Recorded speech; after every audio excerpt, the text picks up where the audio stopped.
समान नागरिक संहिता common civil code, उसके बारे में आपको मैं थोड़ा सा जानकारी दूंगा।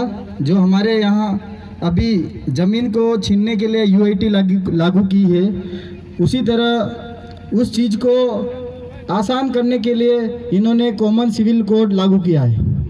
उस ज़मीन को ये आसान तरीके से छीन सकते हैं।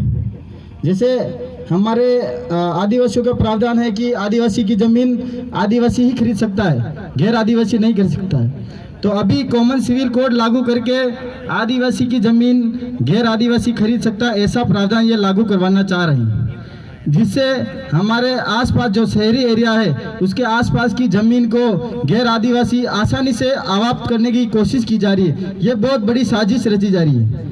जैसे बिच्छीवाड़ा है अपने पास में, अभी वहाँ पे इंडस्ट्री एरिया अभी धीरे धीरे डेवलप हो रहा है। तो इस इंडस्ट्री एरिया में जब भविष्य में ये बढ़ेगा तो जमीन की जरूरत पड़ेगी, वो जमीन आसानी से मिल जाए, उस कारण से यह कॉमन सिविल कोड लाया जा रहा है, ताकि यह जमीन आसानी से आदिवासियों से लेकर एक बड़ा इंडस्ट्री एरिया को डेवलप किया कर सके।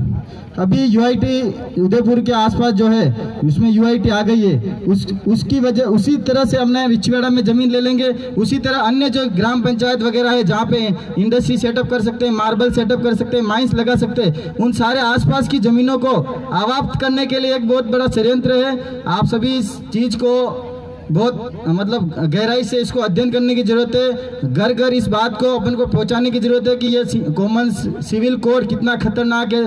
जैसे हमारे अब दिनेश जी खानन ने बताया कि हमारे जो जयपुर साइड के जो हैं किरोड़ी लाल जी, उन्होंने राज्यसभा में जो बिल पेश किया कॉमन सिविल कोड का, तो आदिवासियों को आदिवासी के विरुद्ध में खड़ा किया है, आदिवासियों को बर्बाद करने के लिए। इसीलिए हमें सभी आदिवासी भाइयों को एक होने की जरूरत है और एक होकर हमारे खिलाफ जो भी षड्यंत्र रचा जा रहा है, यूनिफॉर्म सिविल कोड लागू कर रहे हैं, सभी एक समान कपड़े पहने, हमारे आदिवासियों की पहचान है गमछा है, तीर कमान है, ये सारी चीज़ें ख़त्म करना चाहते हैं। तो ये सारी चीज़ों को लागू करने से पहले हमको सभी को एक होकर विरोध करना है, और विरोध करके हमारे जो आदिवासी की संस्कृति है, सभ्यता है, ज़मीन है, औजार है, उस सभी चीज़ों को हमको बचाना है।